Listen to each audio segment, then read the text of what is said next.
नमस्कार दोस्तों, आज मैं आपको विजया एकादशी व्रत में सुनी जाने वाली एगारस माता की कहानी सुनाने जा रही हूँ। प्रेम से बोलिए एगारस माता की जय हो, विष्णु भगवान की जय हो। एक नगर में एक सेठ रहता था। वह अपनी शादी के बाद नए वस्त्र पहनकर अपने पत्नी को लाने पहली बार ससुराल जा रहा था। रास्ते में उसने एक गाय को तालाब की ओर जाते देखा।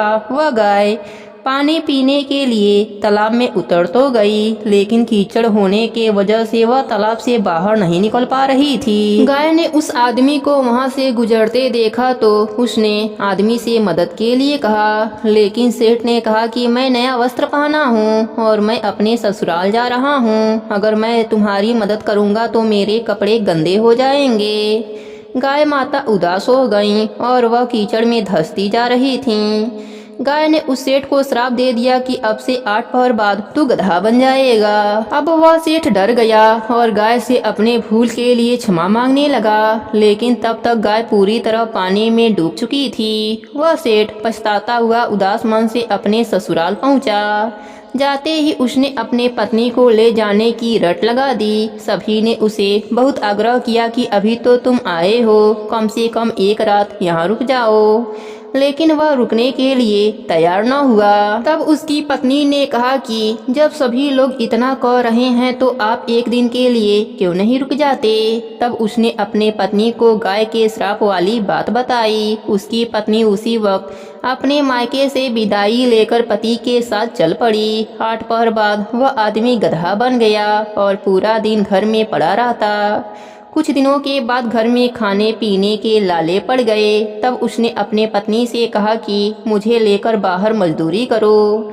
तब उसकी पत्नी उसे लेकर बाहर गई और नगर के राजा के वहाँ मजदूरी का काम करने लगी। उसे वहाँ बोझ उठाते देख लोगों ने कहा कि तुम्हारे पास तो गधा है, फिर तुम बोझ क्यों उठा रही हो। परंतु उसने कोई उत्तर नहीं दिया और अपना काम करती रही।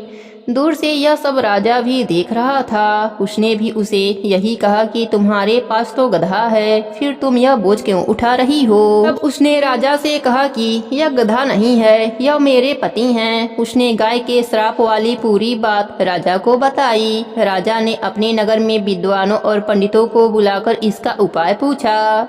तब एक विद्वान ने बताया कि जिस किसी ने 101 एगारस का व्रत किया हो वह अपने पुण्य का फल इसे दे दे तो यह अपने असली रूप में आ सकता है।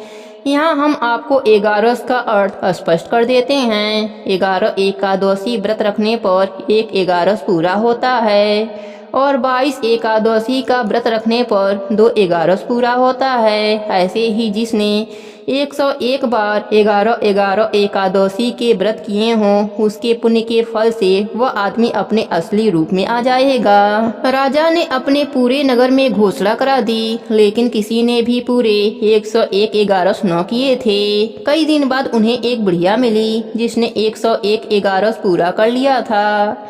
राजा ने उस बुढ़िया को उसका फल देने को कहा, लेकिन वह बुढ़िया 100 एगारस एकादशी का फल देने को तैयार हुई, क्योंकि एक एगारस का फल वह खुद अपने लिए रखना चाहती थी, जिससे कि उसे मोक्ष की प्राप्ति हो और वैकुंठ धाम में वास मिले। इतना कहकर उसने अपने 100 एगारस एकादशी का फल उस सेठ को दे दिया।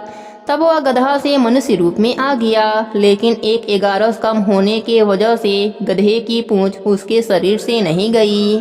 एगारस व्रत की यह महिमा देखकर वह पति पत्नी एगारस व्रत करने का निर्णय लिया। अब पति पत्नी मिलकर एगारस का व्रत करने लगे। एक एगारस पूरा होते ही सेठ की पूंछ गायब हो गई और एगारस माता की कृपा से उनका घर अन्न धन से भर गया।